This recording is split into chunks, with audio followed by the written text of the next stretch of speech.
Alrighty, testing. Well, not testing anymore. But hello there. I hope you can hear me well. My name is Long. I'm the owner of Long Haul Performance. I'm a nutritionist. I'm a strength coach. I compete in powerlifting, bodybuilding. I've coached a lot of people, changing their life, transform their body, getting better physically and mentally. But today I have a different message. I turned 30 today. And I'm not sure why am I doing this. Maybe because I want to be a little bit more confident speaking in front of camera.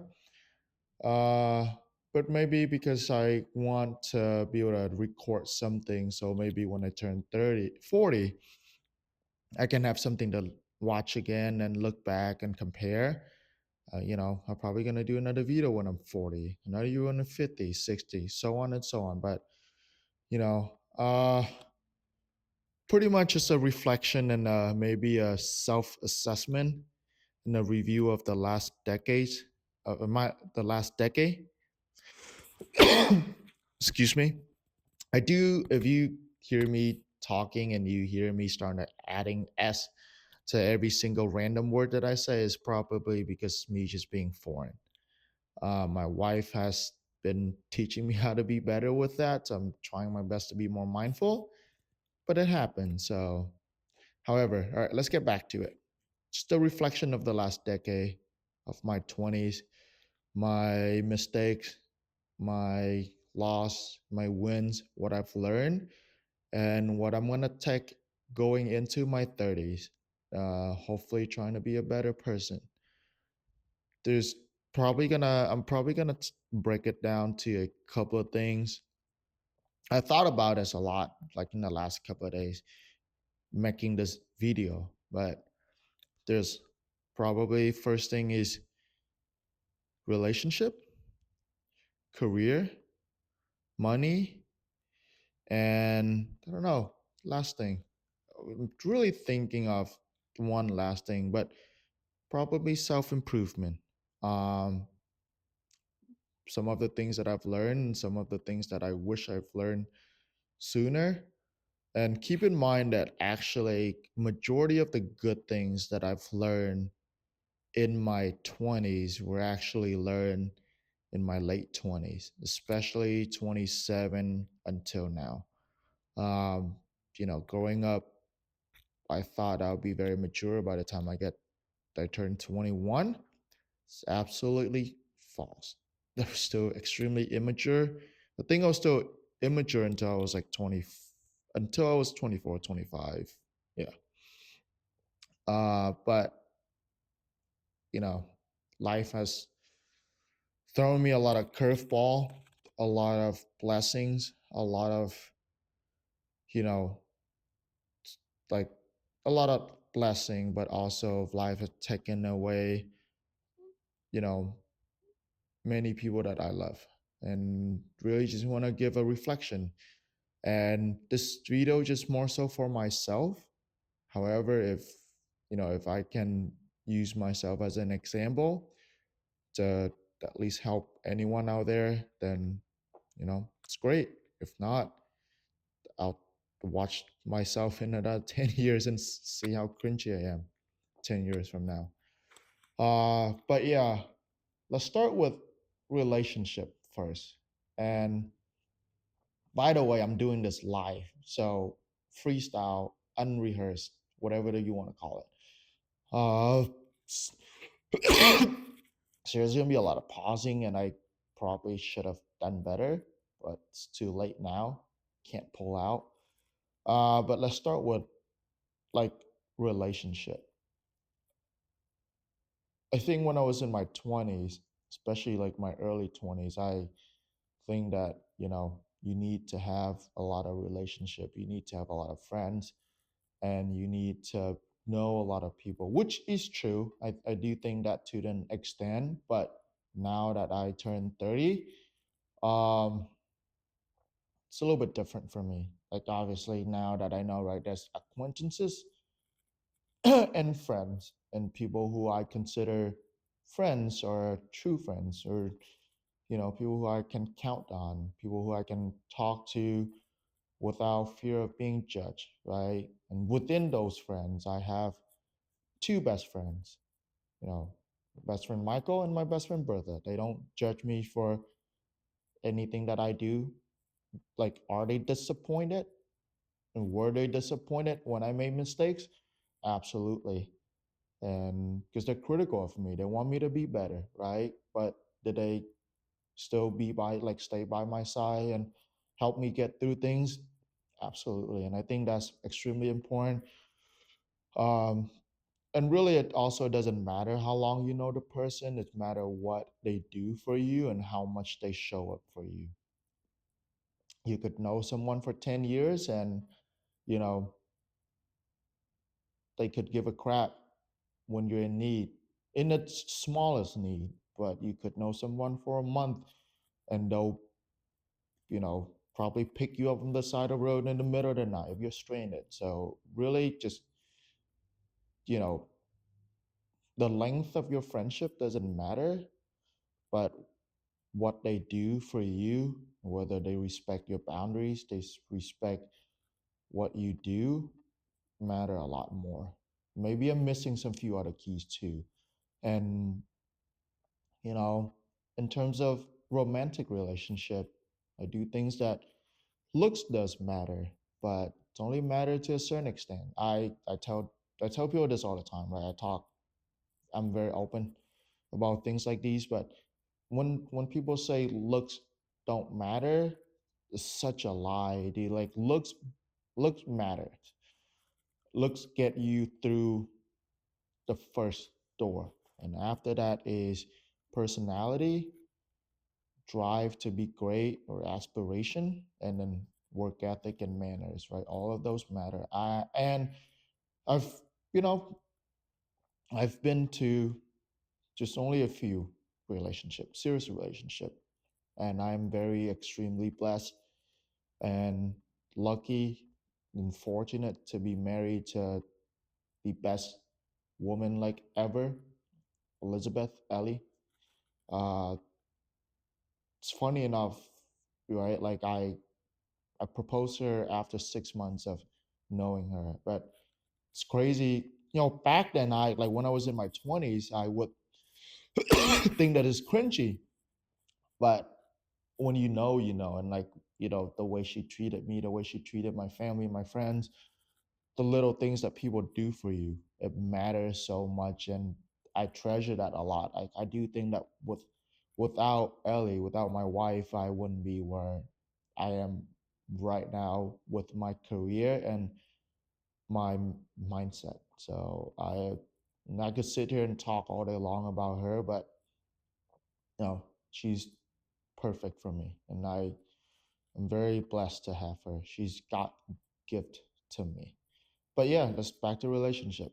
Just really like, and over time, I realized that a lot of time, right, words also don't matter. People can say all these nice things to you, but they can talk behind your back. Those things don't matter. Like I said, at the end of the day, action matters. Also through coaching as well, right? Like relationship with my clients, I've learned that action matters. I've had clients come to me telling me how much they want to change and all of this and that, and 2 weeks in they want to give up. They're not ready for it. And again, don't take people words for a grain of salt, right? And only judge them by their actions and obviously their words, but judge them more for their actions. And keep in mind, people are human, they're gonna mess up at times, but they will make it up for you if they drop the ball, or they will take the initiative to apologize and to making sure that that they're sorry and they will do better. And what I do now is I give people three chances, right? I will and I will give everybody the same benefit of the doubt the first time I meet them. So everybody get the same amount of trust. I hope you can still hear me, but everybody get the same amount of trust from me first time we met. And then you have three chances to show me that you're untrustworthy person, unreliable person. After the third time, I'm not going to say it to you, obviously. I'm just going to take what I notice, observe, right? And then I will choose to move on my path, right? A path probably won't cross again at that point. But again, right, I try, and I've also learned, right, to not burn bridges. Be cordial. You never know when you're going to need them again. Be the bigger person and apologize first. That has helped me a lot in my career and in, my life as well. And, with relationship, I treat them all equally. Just like with my wife, my goal is to better my relationship with everyone that I have. And obviously, after that three chances, right, I don't think I can have that relationship or that connection with you anymore. But, always try to understand them first, listen to understand. This is from our counselor, but listen to understand rather than listen to respond. And that has paid off tremendously in my career when it comes to working with people.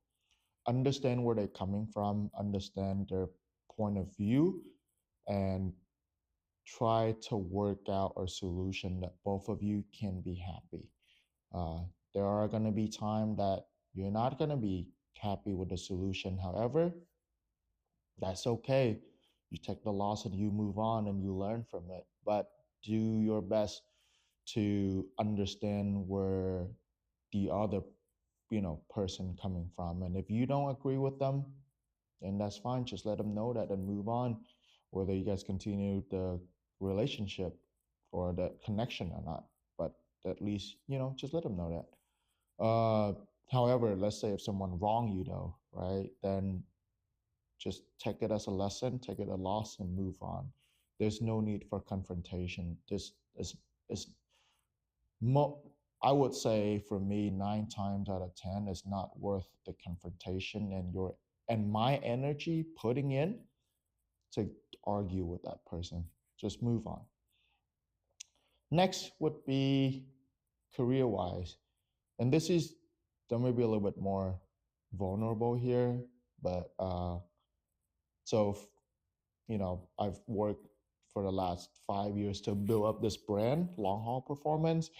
And, right now I have been by my own, like on my own in terms of like coaching business wise for the last 2 years. And I've done, I've been able to, scale up to a six figures business this year. Last year too, actually, I just didn't file tax. But anyway, my point is growing up, I thought that, especially in my 20s, I thought I need to graduate college, go get a degree, get a good job, and, work and save money, and that's it. But working for myself with, make me realize that like nothing beats being your own boss and having the freedom to do what you want. Obviously, I work a lot. I actually made a video, like I actually sent my clients a video telling them today that I'm so sorry for taking a day off on my birthday because long haul performance is like my baby. That's all I know. That's my livelihood. I am extremely passionate about what I do. I love watching people grow and transform and be better because I went through that process myself. And I know that if I could do, the things that I thought I couldn't do before, and I'm a very lazy person, right? Someone who has a little bit more work ethic than me, a little bit more effort, so can put a little bit more effort than me, they can do anything they want to. And it has shown through my clients, and I'm extremely very happy. But, till this day, I still have a lot of imposter syndrome. Even though I've been in business for a while, I've coached for one of the biggest online coaching company in the world. I've learned a lot from them, uh, and I take it for myself. But I have a lot of imposter syndrome. You know why? Because I don't have a college degree. I dropped out of college when I was, I think I was 22. Uh, I blame it on my ex girlfriend at the time But thinking back about it, it was just all me. I just didn't have the drive to be in school, and I used someone else as I was in a victim mindset that I blamed someone else for my own failure. It took me a very, very long time to realize that. And even after I got out, I was still very lucky enough to get into a decent job. I work at Wells Fargo and Bank of America for a while. I was a relationship at Bank of America, and then I was and I worked my way up from being a teller at Wells Fargo. But I hated what I do. I got let go because I wasn't doing well, and I make more money than I was back then, but I feel less successful I now than I did back then when I got those jobs, because when I got those jobs, I thought I made it. But now I think my goal is so much more that I feel like I'm only at the beginning of my journey and I feel like I'm not doing enough, right? But really, career wise, I just wanted to, my advice, if I had to go back to my old self, is that picking what you love and get really good at it. I've always worked out since I was in high school. If you ask every single one of my high school friends, I've always been that kid that just during gym class, I take that shit serious. I was the kid who work out during PE class while everybody else just chilling. And I never thought that it would become my career. And at that time, it was my identity, right? And like even in college, I would spend hours and hours at the gym. I never thought it would become something that I'm doing right now, but deep down inside, I should have seen it coming. But because I love working out, I love knowing how to get better. I love knowing the why behind things. So, and obviously now that I'm in my role, I love helping people, understanding the same process as well. But yeah, pick what you love, surround yourself with the people who are better than you in your field, learn from them and apply it to yourself. However, when you first start, don't be afraid of failing. Like I sucked at coaching when I first started back in 2019. I did get some people results, but I suck at it. I didn't know how to talk to people. My knowledge is very limited, just really, really, really basic, like, basic workout, basic macros, calories, and things like that. But again, right, back then I felt like I know more than I do now. So it's just weird things, right? Like the older I get, the less I feel like I'm, the older I get, the more I feel like I don't know anything. But when I was younger, I feel like I know everything, which is the complete opposite, right? But I would say that, don't focus on the money, focus on your craft, focus on what you love doing, do your best to learn as much as possible, learn how to apply it. Probably is the most important thing, and the money will comes. I, I mean, coaching, the fitness industry in general is very saturated, I would say. But just like I said the other day, there are plenty of clients out there for everybody to make money.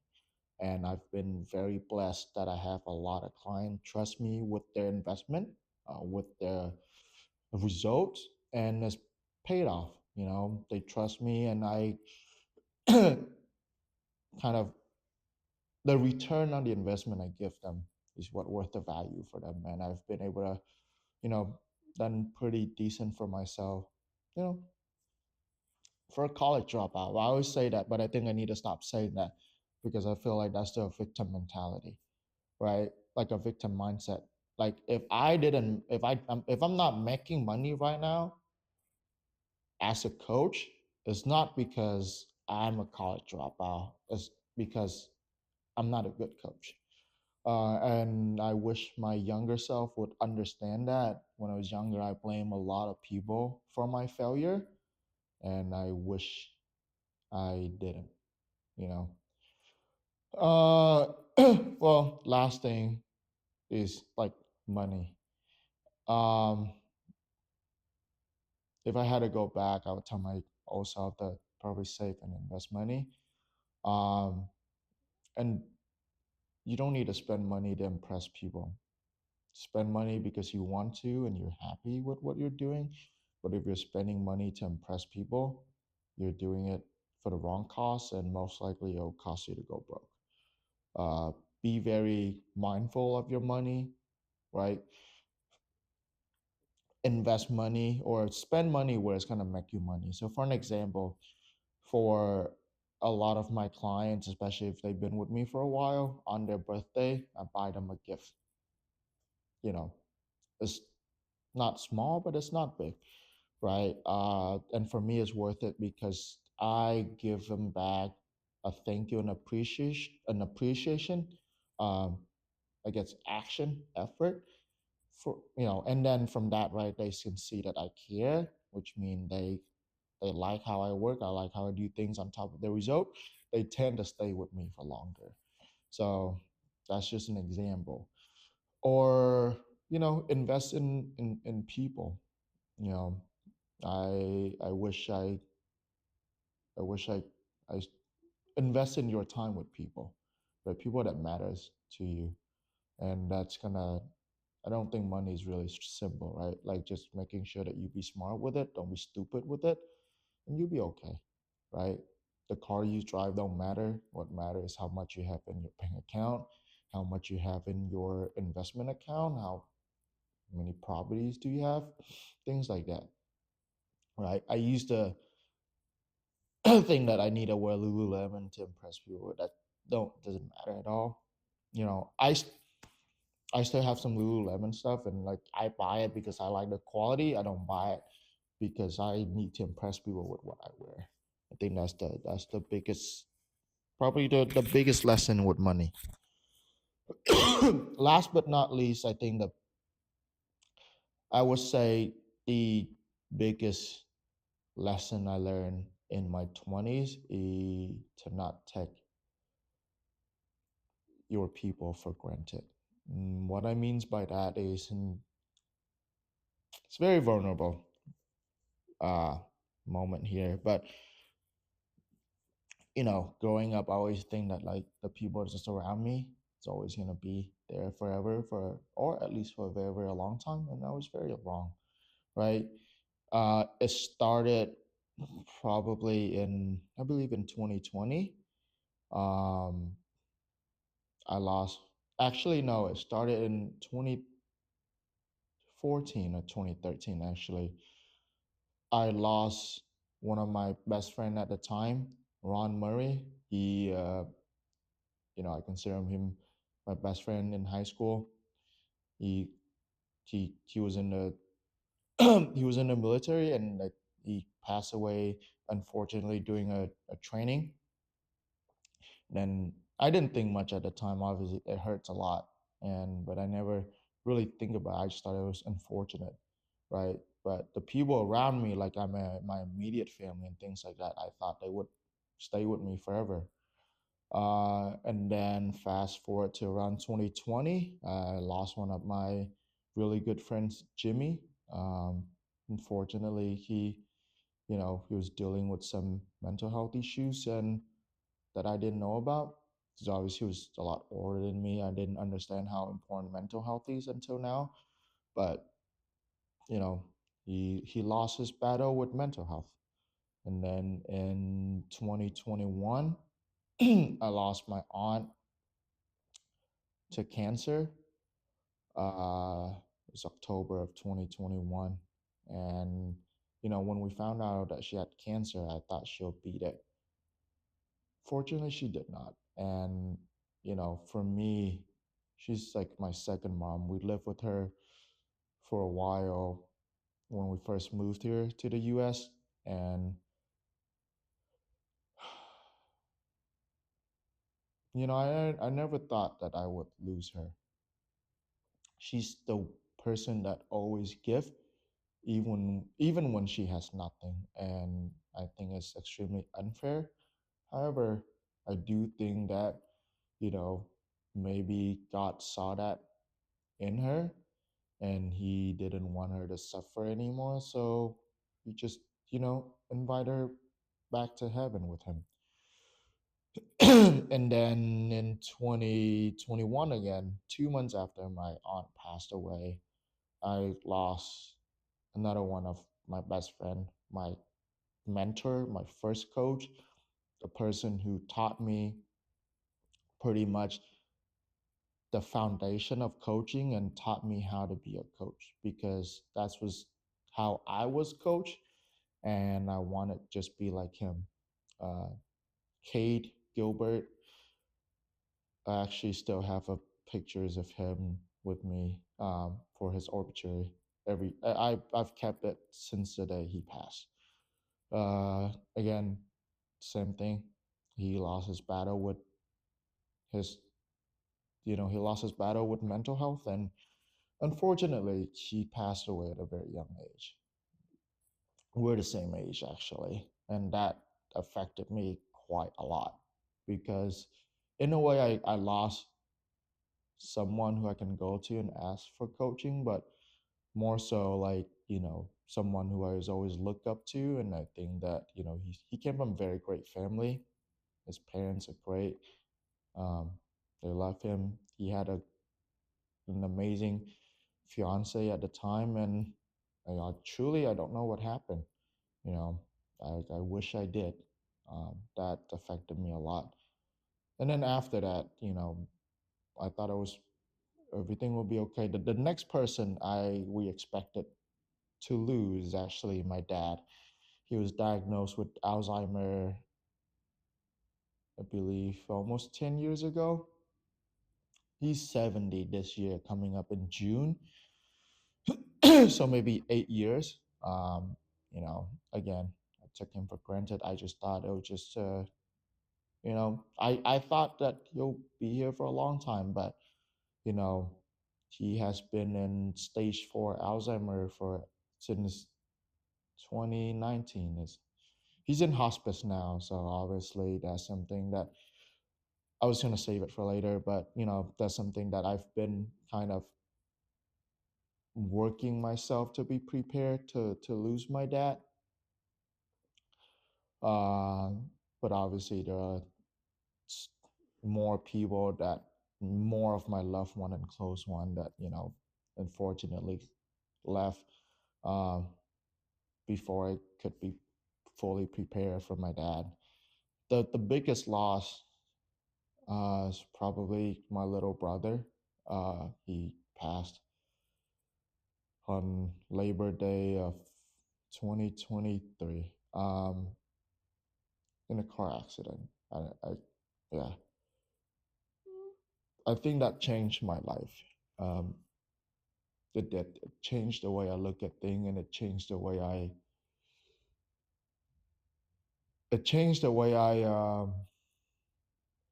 see things. It changed the way I process things, and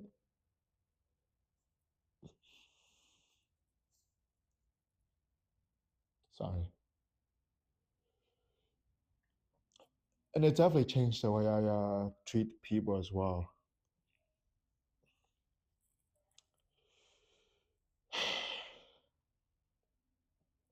You know, think that probably is like my biggest regret is not able to spend more time with my brother.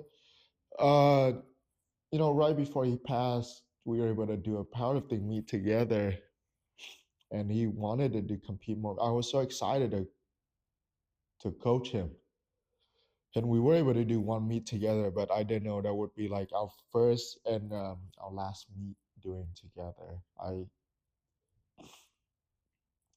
It's been over a year since I lost him. Uh,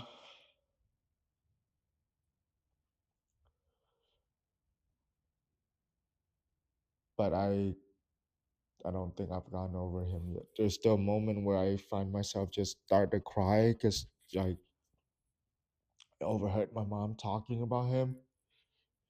He's a sweet kid, you know. He's like the mini me. And he just turned 18 too.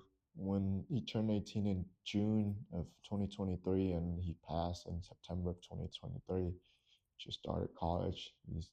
I was I felt like I was just getting ready because of my wife, right? I felt like I just getting ready to be a much better, bigger brother to my brother, and then I lost him. And I didn't understand for a while.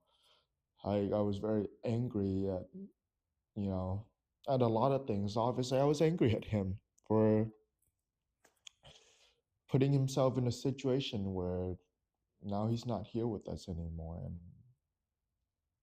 but you know, there are times where I think about it, and I think that just like my aunt, I think God realizes because he helped took care of my dad. Like he's the best brother that I could have ever had, right? So like I learned a lot from my little brother, the way he treats people, the way he does things, and sometimes, yeah, I wish I wasn't so hard on him. But I think I was hard on him because I didn't want him to turn out to be like me. I didn't want him to drop out of college. I didn't want him to, I want him to have a much better 20s than I did, And but little did I know he looked up to me a lot. He thought, and I only knew this from his friend and his teacher, and I think that broke me a lot. I think hearing that, like at the funeral, definitely broke me because I don't know, just I wish I have more conversation with him. So I think today I'm gonna go spend some time with him. Uh, and obviously, right, the last person is my dad. Uh, I think if I continue to talk about my brother, I'm gonna lose it. I wouldn't be able to finish this video, but it's the same thing with my dad. My dad was my best friend growing up, and when we moved here from Vietnam in 2010, I guess like I hit my teenager years and I didn't have such a great relationship with my dad. And now that he's, just, now he doesn't, now when I have the ability to take care of him and spend more time with him, he can't do that anymore. So there's a lot of loss in that. And obviously, when he's reunite with my brother and my aunt, you know, I'll miss him a lot. But I know that at least he's not in pain anymore. Uh, and at least I know that he's in heaven. But really, the point of this last section is just, I think that's my biggest lesson in my 20 is don't take people for granted. Don't take your loved one for granted. Always tell them that you love them. Always spend as much time as you can with your loved one, especially the one that truly care for you and be there for you, because you never know what's going to happen next. And really, as I continue to work to better myself in my 30s, I think my biggest goal from now until I turn 30 is to be able to grow my business, to be able to grow wealth, to take care of my wife and my mom, but also spend as much time with them as possible. And that's why I take today off. Usually I don't take any day off from working. Even when my brother passed away, I think I took like 2 to 3 days off during the funeral, and then I go right back to work because that was my distraction from not losing my mind. Uh, but I'm actually taking today off. But yeah, I hope. Well, I don't know. I'll probably watch this again, and I might fucking delete it because of how cringy it is. But I'm gonna do what I hate the most, which is keep it and post it. Uh, and you know, really, this video is more so to keep myself accountable for the goal I have moving into my 30s, which is grow my business, take care of my loved ones, and spend as much time as I can with the people that I love and doing what I love. If you watch this video the entire time, I appreciate you from the bottom of my heart because you sit through probably 30 minutes of cringiness. Uh, but if you are my friends and you know who you are, just know that I appreciate you. And if you are my clients, I appreciate you. Without you guys, wouldn't be here today. And obviously, without my amazing wife and my family, I wouldn't be here either. So, oh, on that note, take care of your mental health. It's extremely important. I've getting a therapy and have an unbiased expert opinion on the issues you're going through is extremely important. As men, we're not often talk about our mental health, but is needed to be talked about and discussed, and just making sure that you check in on your people. You never know when they need you. Peace.